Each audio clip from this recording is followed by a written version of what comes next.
یہ کہانی ہے ایک لکڑہارے کی جو بہت ہی غریب اور بوڑھا انسان تھا۔ یہ لکڑہارا جنگل میں جا کر لکڑیاں کاٹتا اور انہی لکڑیوں کو بیچ کر پیسے کماتا، اور اسی محنت سے اس نے جنگل کے قریب اپنا ایک چھوٹا سا گھر بنایا تھا، جس گھر میں وہ، اس کی بیوی اور اس کا جوان بیٹا رہتے تھے۔ یہ تینوں آرام و سکون سے اس گھر میں زندگی بسر کر رہے تھے۔ کام صرف لکڑہارا کرتا تھا، اس کی بیوی اور بیٹا کوئی ایسا کام نہ کرتے جس سے ان کی آمدنی میں اضافہ ہوتا۔ اس کی بیوی گھر میں رہ کر گھر کو سنبھالتی اور بیٹا گھر میں رہ کر چھوٹے موٹے کام کیا کرتا۔ لکڑہارا اب بوڑھا ہو گیا تھا، اس میں کام کرنے کی اب پہلے جیسی ہمت نہیں رہی تھی۔ وہ آئے دن بیمار رہتا اور اب اس سے کام نہیں ہوتا تھا۔ ایک صبح لکڑہارا کام پر جانے لگا، لیکن یہ بیمار تھا، بیماری کی وجہ سے اس میں کام کرنے کی ہمت نہیں تھی۔ لکڑہارا سوچنے لگا، میرا بیٹا بھی اب جوان ہے، یہ آسانی سے گھر کی ذمہ داریوں کو سنبھال سکتا ہے، اور اس کی بیوی کا بھی یہی خیال تھا کہ ہمارا جوان بیٹا گھر کی ذمہ داریوں کو آسانی سے سنبھال سکتا ہے۔ لکڑہارے نے اپنے بیٹے کو اپنے پاس بلایا اور اسے پیار سے کہنے لگا، علی بیٹا میری بات سنو۔ علی اپنے ابو کے پاس آیا اور آ کر کہنے لگا، جی ابو جان فرمائیے، کیا بات ہے؟ بیٹا اب تمہیں گھر کی ذمہ داری سنبھالنی ہوگی، میں بوڑھا ہو گیا ہوں اور بیمار بھی ہوں، اب مجھ میں کام کرنے کی ہمت نہیں رہی۔ جو کام میں نے ساری عمر کیا ہے، اب وہ کام تمہیں کرنا ہوگا۔ لکڑیاں کاٹنا آسان کام نہیں ہے، لیکن تم جوان اور طاقتور ہو، شروع میں تمہیں اس کام کی مشکل پیش آئے گی، لیکن وقت کے ساتھ ساتھ تمہیں یہ کام آ جائے گا۔ علی نے جواب دیا، ٹھیک ہے ابا جان، جیسے آپ کا حکم۔ لکڑہارا اپنے بیٹے کی بات سن کر خوش ہو گیا۔ علی بیٹا تم شوق سے کام کرو گے تو بہت سارے پیسے کما لو گے۔ علی کی ماں پاس کھڑی ہو کر ان دونوں باپ بیٹا کی گفتگو سن رہی تھی۔ لکڑہارے نے اپنی بیوی سے کہا، نازیہ اندر سے جا کر میرا کلہاڑا لے آؤ۔ نازیہ کلہاڑا لے آئی۔ لکڑہارا کہنے لگا، بیٹا یہ ہمارا خاندانی پیشہ ہے، تم اس کی حفاظت کرنا، کیونکہ اسی کی مدد سے ایک لکڑہارا درخت سے لکڑیاں کاٹتا ہے۔ یہ کہہ کر لکڑہارا چارپائی سے اٹھ گیا اور یہ کلہاڑا اس نے علی کے کاندھے پر رکھ دیا اور اسے بتانے لگا، اچھے درخت کہاں کہاں ہیں، روز کتنی لکڑیاں کاٹنی ہوں گی، اور کس طرح سے لکڑیوں کو اکٹھا کر کے شہر میں لے جا کر بیچنا ہے۔ علی اپنے باپ کی باتیں بہت شوق سے سن رہا تھا۔ اس کا یہ شوق دیکھ کر اس کے ماں باپ دونوں ہی بہت خوش تھے۔ لکڑہارے نے اپنے بیٹے کو جو کام سمجھانا تھا وہ سب سمجھانے کے بعد کہنے لگا، لو علی بیٹا، آج سے تم اپنا کام شروع کرو۔ علی کی ماں نے اپنے بیٹے کو ڈھیروں دعائیں دیں اور علی نے اپنے کاندھے پر یہ کلہاڑا رکھا اور گھر سے نکل گیا۔ علی جنگل کا راستہ اچھی طرح جانتا تھا۔ ابھی سورج طلوع نہیں ہوا تھا کہ علی اپنے باپ کی بتائی ہوئی جگہ پر پہنچ گیا۔ بہت سارے درخت تھوڑے تھوڑے فاصلے پر ایک قطار میں کھڑے تھے۔ لکڑہارے نے اپنے بیٹے کو بتایا تھا، پہلے درختوں کی شاخوں کو کاٹنا، کیونکہ ان شاخوں کو کاٹنا آسان ہے۔ علی ایک لمبی جھکی شاخ کو کاٹنے کی کوشش کر رہا تھا کہ اچانک اس کی نظر اس مقام پر پہنچی جہاں سے یہ شاخ شروع ہو رہی تھی۔ اس نے دیکھا کہ وہاں چڑیوں نے ایک گھونسلہ بنا رکھا ہے۔ چڑیوں کا یہ گھونسلہ دیکھ کر علی کے ذہن میں فوراً یہ سوال اٹھا، اگر میں یہ شاخ کاٹوں گا تو کیا یہ گھونسلہ تباہ نہیں ہو جائے گا؟ اس نے اپنے سوال کا خود ہی جواب دیا، بالکل، تباہ ہو جائے گا، اور جو چڑیاں اس گھونسلے میں اپنی زندگی گزار رہی ہیں وہ نیچے گر کر مر جائیں گی۔ اس نے کلہاڑا اس شاخ کو کاٹنے کے لیے ابھی اٹھایا ہی تھا کہ اچانک اس کا ہاتھ رک گیا اور وہ بولا، نہیں، میں یہ ظلم نہیں کر سکتا، اور وہ اسی درخت کے سائے کے نیچے بیٹھ گیا۔ کئی باتیں اس کے ذہن میں آنے لگیں۔ میرے ابو نے مجھے لکڑیاں کاٹنے کے لیے بھیجا ہے، اس کا حکم مانوں گا تو وہ خوش ہوگا اور میں لکڑیاں بیچ کر پیسے بھی کما لوں گا، لیکن یہ ان چڑیوں پر بہت ظلم ہوگا جن چڑیوں نے یہاں گھونسلہ بنا رکھا ہے۔ وہ سوچتا رہا کہ وہ اپنے ماں باپ کا حکم مانے یا پھر ان بیچاری چڑیوں کا گھونسلے کو سلامت رکھے۔ اس کی نظر بار بار اس گھونسلے کی طرف جاتی، آخر کار وہ اٹھ بیٹھا اور پکے ارادے کے ساتھ واپس گھر روانہ ہو گیا۔ لکڑہارا گھر سے باہر چارپائی پر بیٹھا اپنے بیٹے علی کا انتظار کر رہا تھا۔ علی کو دیکھا تو کہنے لگا، علی بیٹا جلدی گھر آ گئے ہو، بہت جلدی لکڑیاں بک گئیں کیا؟ نہیں ابا جان، میں درخت پر کلہاڑا نہیں چلا سکا۔ لکڑہارا حیران ہو کر بولا، لیکن وہ کیوں؟ علی نے جنگل میں جو کچھ دیکھا تھا وہ اپنے باپ کو بتایا۔ اس سے پہلے کہ لکڑہارا اپنے بیٹے سے کچھ کہتا، اس کی ماں اسے کہنے لگی، علی بیٹا، اگر ایک درخت پر چڑیوں نے اپنا گھونسلہ بنایا تھا تو تم اسے چھوڑ کر کسی اور درخت کی شاخیں کاٹ لیتے۔ علی کہنے لگا، اماں وہاں پر بھی پرندوں نے اپنا گھونسلہ بنا رکھا تھا، میں کیسے کاٹتا اسے؟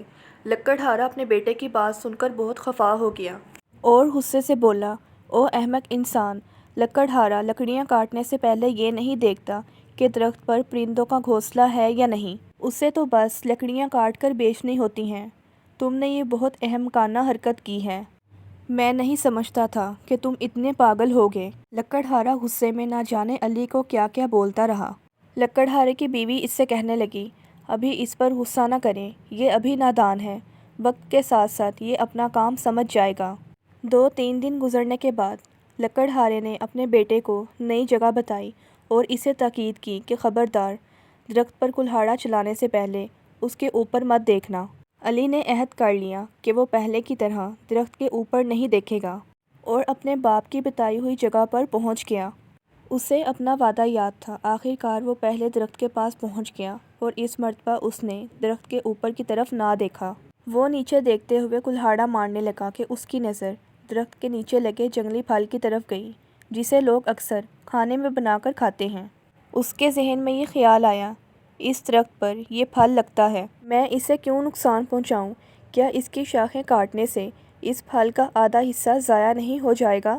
کیا یہ ان لوگوں کے ساتھ زیادتی نہیں ہوگی جو اس کو کھانے میں پکا کر کھاتے ہیں؟ وہ دیر تک اس درخت کے نیچے بیٹھا رہا اور سوچتا رہا۔ اس دن جب لکڑہارے نے اپنے بیٹے کو دیر سے گھر آتے ہوئے دیکھا تو اسے یقین ہو گیا کہ آج یہ لکڑیاں بیچ کر پیسے کما کر لایا ہے۔ وہ خوش ہو کر بولا، آج میرا بیٹا کافی پیسے لے کر آیا ہے۔ علی نے مایوس ہو کر کہا، نہیں ابا جان، میں کوئی پیسہ نہیں لایا۔ پھر اس نے اپنے باپ کو درخت نہ کاٹنے کی وجہ بتا دی۔ بیٹے کی بات سنتے ہی لکڑہارا غصے میں آ گیا۔ غصے میں بولنے لگا، تم کچھ نہیں کر سکتے، تمہیں میں نے جنگل میں لکڑیاں کاٹنے کے لیے بھیجا تھا، اس درخت کا پھل دیکھنے کے لیے نہیں۔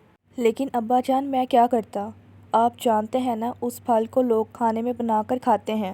ہاں تو لوگ پکا کر کھاتے ہیں، تم تو نہیں پکا کر کھاتے۔ ابا جان لیکن وہ لوگ بھی تو ہماری طرح ہیں نا۔ لکڑہارے کا غصہ اب بڑھتا جا رہا تھا، لیکن پھر اس کی بیوی نے اسے سمجھایا، بس اب آپ اور غصہ نہ کریں، مجھے امید ہے کہ علی اپنا کام سیکھ جائے گا۔ لکڑہارا کہنے لگا، اب تو میں برداشت کر رہا ہوں، لیکن آئندہ اگر اس نے ایسا کچھ کیا تو میں اسے گھر سے باہر نکال دوں گا۔ کچھ دن گزرنے کے بعد لکڑہارے نے علی کو پرانے درختوں کا پتہ دیا اور اسے کہنے لگا، خبردار، اب کی بار کوئی بہانہ نہ بنانا، پیسے کما کر گھر آنا۔ اپنے باپ کی بتائی ہوئی جگہ پر پہنچ گیا۔ اس جنگل میں اس نے پرانے درخت دیکھے جو بہت بوڑھے ہو چکے تھے۔ انہیں دیکھ کر وہ سوچنے لگا، انہوں نے برسوں تک مسافروں کے لیے ٹھنڈے سائے مہیا کیے ہیں۔ تھکے ہوئے لوگ ان درختوں کے نیچے بیٹھ کر سکون حاصل کرتے رہے ہیں، انہیں کاٹ کر ان کا احسان ماننے کے بجائے الٹا ان پر ظلم ہوگا۔ اور وہ واپس آنے لگا۔ راستے میں ایک نہر پڑتی تھی، اس نے اس پل سے گزرتے ہوئے اپنا کلہاڑا اس پانی میں پھینک دیا کہ نہ یہ کلہاڑا ہوگا اور نہ ہی مجھے لکڑیاں کاٹنے کے لیے کہا جائے گا۔ شہر میں ایک بازار سے گزرتے ہوئے اس نے کئی دکانوں کو دیکھ کر سوچا، یہ تو اچھا کام ہے، میں بھی ابا جان سے کہہ کر اس بازار میں دکان کھولوں گا۔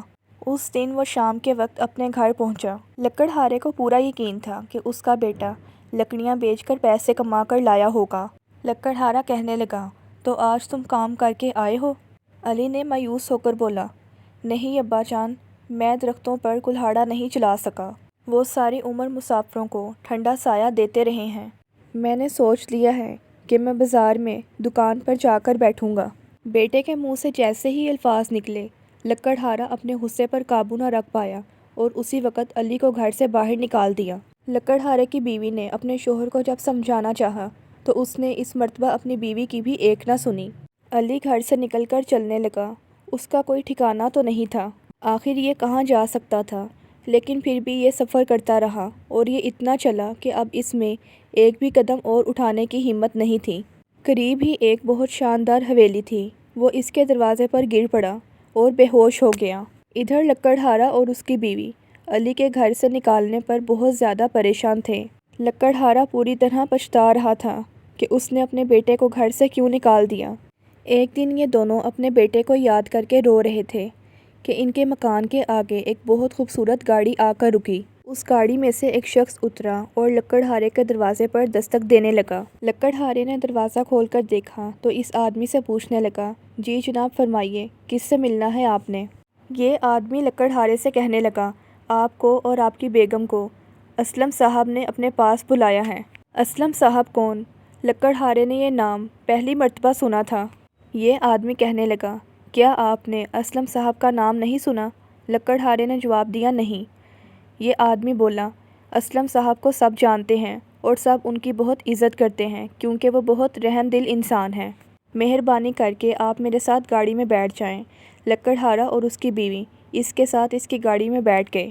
یہ آدمی ان دونوں میاں بیوی کو ایک بہت ہی خوبصورت اور شاندار حویلی میں لے آیا، جہاں پر بہت خوبصورت باغ بھی تھا۔ وہ باغ کو دیکھ کر حیران ہو رہے تھے کہ اچانک ایک طرف سے آواز آئی، ابو، امی جان، میں ادھر ہوں۔ ارے علی بیٹا، تم یہاں کیسے؟ لکڑہارا اور اس کی بیوی اپنے بیٹے علی کو دیکھ کر حیران رہ گئے۔ علی نے اعلیٰ قسم کا لباس پہنا تھا اور وہ بہت خوش نظر آ رہا تھا۔ علی کی ماں کہنے لگی، علی بیٹا، تم یہاں کیسے؟ امی جان، جس رات مجھے ابو نے گھر سے نکالا تھا، اس رات میں بہت تھک ہار کر اس حویلی کے آگے بے ہوش ہو کر گر گیا تھا۔ اس حویلی کے مالک اسلم صاحب جب ان کو پتہ چلا کہ میں درختوں سے اتنا پیار کرتا ہوں تو انہوں نے مجھے اپنے باغ کا مالی بنا لیا، اور یہ ہیں میرے محسن اسلم صاحب۔ اسلم صاحب پاس آ کر کہنے لگے، واقعی آپ کے بیٹے کی اس بات نے مجھے بہت متاثر کیا ہے کہ علی کو درختوں سے بہت پیار اور محبت ہے۔ میں نے اسے اپنے باغ کا مالی بنا لیا ہے۔ یہ یہاں پر نئے نئے درخت لگائے گا اور ان کی حفاظت کرے گا۔ اس نے درختوں سے محبت کی ہے تو درختوں نے اسے محبت کا بدلہ دیا ہے۔